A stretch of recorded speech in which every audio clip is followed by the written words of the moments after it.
Hey everyone, my name is Charlie, and today I thought I'd do a haul of the books that I have got out from the library.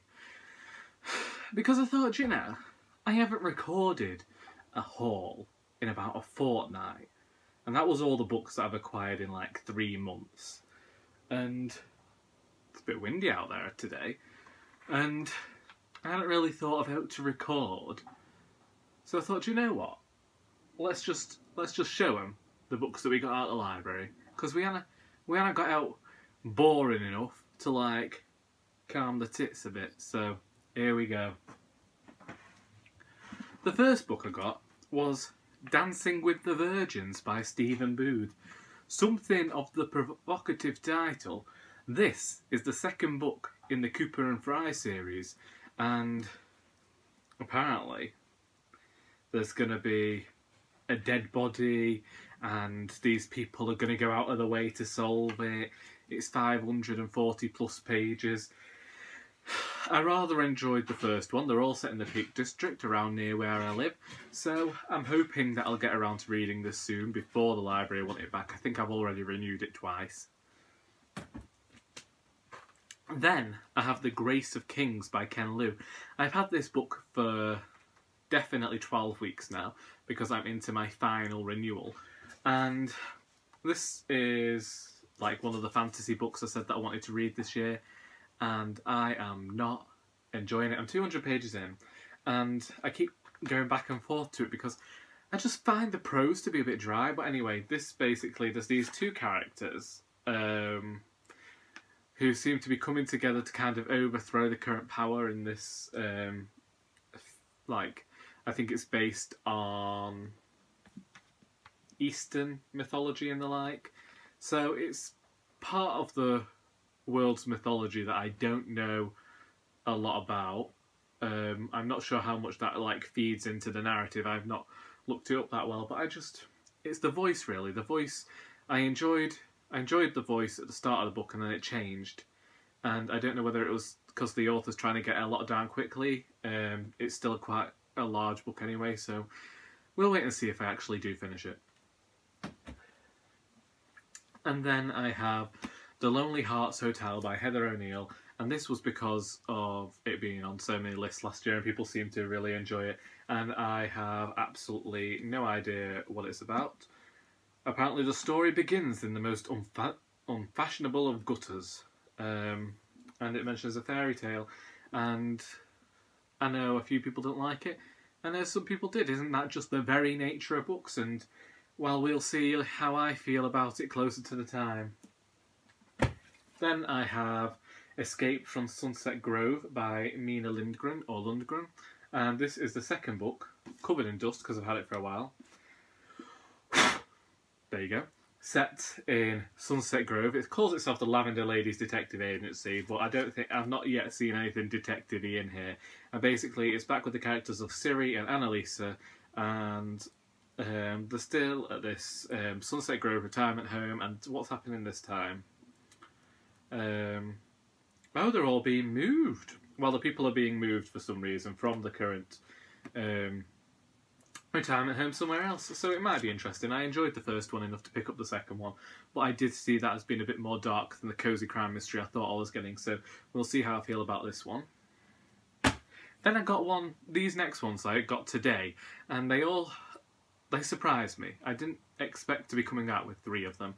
The first being My Cousin Rachel by Daphne du Maurier, and as we know, I finished Rebecca on Sunday, and I didn't particularly enjoy that book, and I said it was going to be a while before I read anything else by the author, and then I think it was Leah mentioned in the comments about how My Cousin Rachel does it better, and I thought, well, it was there. It's this movie cover with Rachel Weisz on it.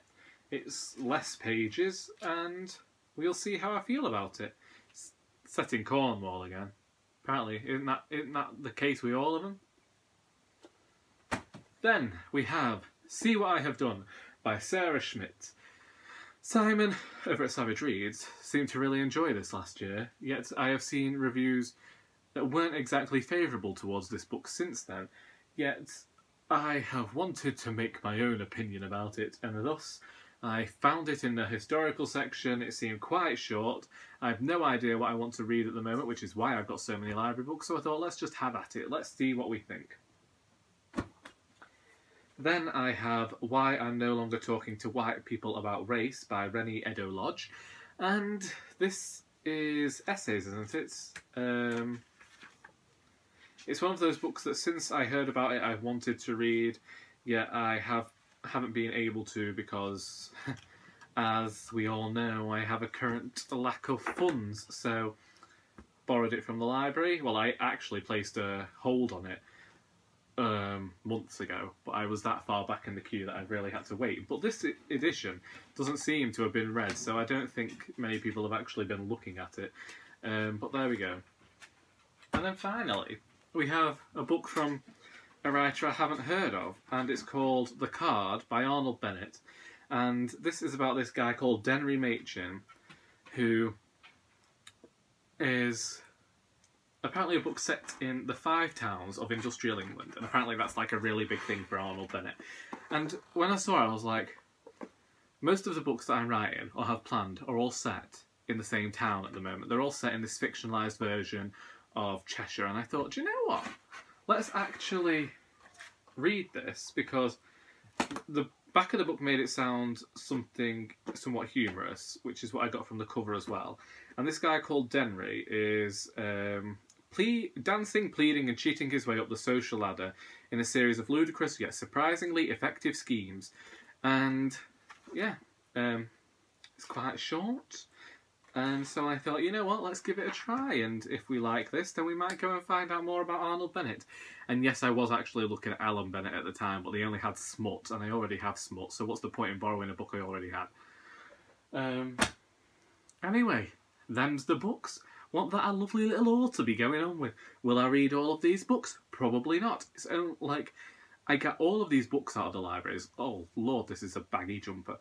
I get all these books out of the library, and then I end up renewing them all, because I end up not actually reading all of them, and it's just, I just can't figure out what I want to read at the moment. It's a bit of a struggle, really, if I'm being quite honest with you.